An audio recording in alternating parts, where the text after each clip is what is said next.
ሰላም ጤና ይስጥልኝ ውድ የኬሎ ሚዲያ ተከታታዮች፣ በዕለታዊው የዛሬ ውሎ ፕሮግራማችን እነዚህን መረጃዎች እንዲያቀናጅተን ይዘንላችሁ ልንቀርብ ተሰናድተናል።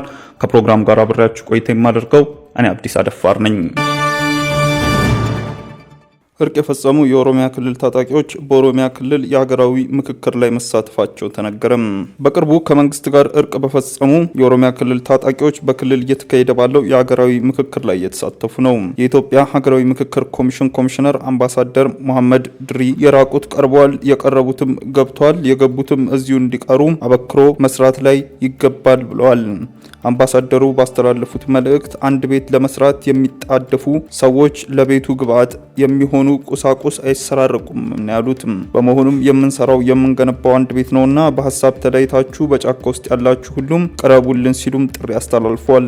የኢትዮጵያ ሀገራዊ ምክክር ኮሚሽን ዋና ኮሚሽነር ፕሮፌሰር መስፍን አርአያ ላለፉት ቀናት በሚካሄደው የተጽዕኖ ፈጣሪዎች በየደረጃው ያሉ የፖለቲካ ፓርቲዎች፣ የመንግስት ተወካዮች ለሀገሪቱ የሚሆነውን ሁሉ እንደምትሰጡ እናምናለን ብለዋል። የሀገራዊ ምክክር ኮሚሽነር ዶክተር አምባዬ ኦጋቶ በተከፋፈለ ሳይሆን አንድ ሆናችሁ ለኦሮሞ ህዝብና ክልል እንዲሁም ለኢትዮጵያ የሚበጃትን ሀሳብና ምክር እንድትሰጡንም እንፈልጋለን ብለዋል።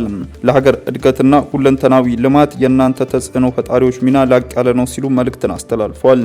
በዚህ መድረክ የተመረጡ የህብረተሰብ ወኪሎች፣ የፖለቲካ ፓርቲዎች፣ የመንግስት ተወካዮች፣ ተጽዕኖ ፈጣሪ ግለሰቦች ወኪሎች እንዲሁም የማህበራትና የተቋማት ወኪሎችም ተገኝተዋል።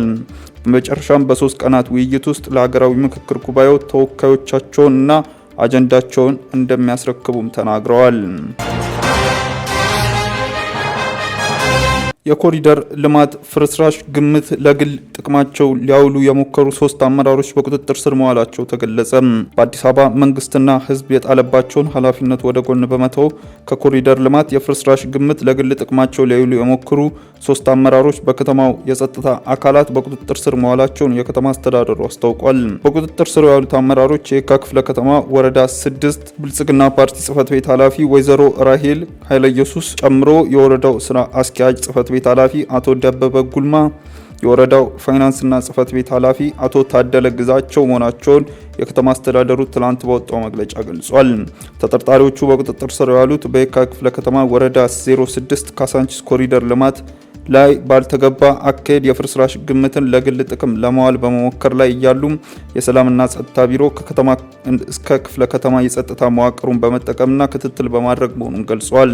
በዚህም መሰረት የወንጀል የማጣራት ሂደቱን በሚመለከተው አካል እየተካሄደ ይገኛልም ያለው መግለጫው አስተዳደሩ ሌብነትና ብልሹ አሰራርን የልማታችን እንቅፋት እንዳይሆን ተገቢውን እርምጃ ይወስዳል ብለዋል። አስተዳደሩ የከተማዋን ፈተናዎች ባሏት ጸጋዎች በመሻገር ሁለንተናዊ ብልጽግናዋን ለማረጋገጥ በሚጥርበት በዚህ ወቅት የኮሪደር ልማትን መነሻ በማድረግ ለግል ፍላጎታቸውና ጥቅማቸውን ለማስጠበቅ የሚሯሯጡ አልጠፉም ሲሉም ገልጿል። በቀጣይ የተጀመሩ ልማቶችን በማሳለጥ ሌብነት ላይ የሚደረግ የግል ትግልን ተጠናክሮ ይቀጥላል ብለዋል።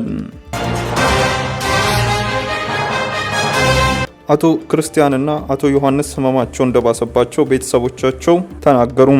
ከቀዶ ሕክምናው በኋላ ወደ ሆስፒታል አለመወሰዳቸውም ተገልጿል። በቃሊቲ ማረሚያ ቤት እስር ቤት ላይ የሚገኙት የህዝብ ተወካዮች ምክር ቤት አባሉ አቶ ክርስቲያን ታደለና የአማራ ክልል ምክር ቤት አባል የሆኑት አቶ ዮሐንስ በኋላው ለከፍተኛ ህመም መዳረጋቸውን የቅርብ ቤተሰቦቻቸው አስታውቋል። አቶ ክርስቲያንና አቶ ዮሐንስ ቀዶ ሕክምና ከተደረገላቸው በኋላ የማቋረጥ ደም መፍሰስ እንዳጋጠማቸው ስማቸው እንዲገለጽ ያልፈለጉ ቤተሰቦቻቸው ነግረውኛል ሲል ቢቢሲ ዘግቧል። እንደ አቶ ክርስቲያን የቅርብ ቤተሰብ ቁስልም አልደረቀም እና ደግሞ ደም እየፈሰሳቸው ነው፣ ሐኪሞቹም ተናግረዋል። ደም መፍሰስ ሊያጋጥም እንደሚችልና ይህ ሲገጥምም እንድታመጧቸው ብለው ነበረ ብለዋል ያለው ዘገባው። ነገር ግን ቀዶ ሕክምናው ወደ ሆስፒታል አለመወሰዳቸው ነግሮኛል ብሏል። ሕክምናውን ተከትሎ ለሚከሰተው የደም መፍሰስ ማስታገሻ እንደሰጣቸው የሚያስታውሱት የቤተሰብ አባሉም የተሰጣቸው የማስታገሻ መድኃኒቶቻቸውም አልቆባቸዋል፣ ህመሙን ለማስታገስ ቶሎ እየወሰዱ ስለነበር ሲሉም ተናግረዋል ብሏል። አቶ ዮሐንስ ቤተሰብ አባላት ትላንት ማስታገሻ ይዘን ስንሄድ መግባት አትችሉም ተብለን ለምንድነው ስንል ሊቀየሩ ነው አሉን። እስከ ትላንት ግን እነሱም አልሄዱም ብለው ነበረ። ትላንት በድንገት ተነስተው ሊወጡ ስለሆነ ምንም ምግብ ማስገባት አትችሉም፣ መድኃኒት አይገባም ብለውም ከለከሉ ማለታቸውም ዘገባው አክሏል። የአቶ ክርስቲያን ታደለም ቤተሰብ በተመሳሳይ ትላንት ምግብ ማስታገሻ ይዘን ስንሄድ የሚያስገባልን ስለሌለ ተመለስን ሲሉ መናገራቸውን አስታውቀዋል። ውድ ተመልካቾቻችን በዕለታዊው የዛሬ ውሎ ፕሮግራማችን ይዘንላችሁ የቀረብናቸው ዋና መረጃዎች እነዚህ ነበሩ። ከፕሮግራም ጋር አብሬያችሁ ቆይታ ያደረኩት እኔ አብዲስ አደፋር ነበርኩ። ከሌሎች የኬሎ ሚዲያ ፕሮግራሞች ጋር መልካም ቆይታም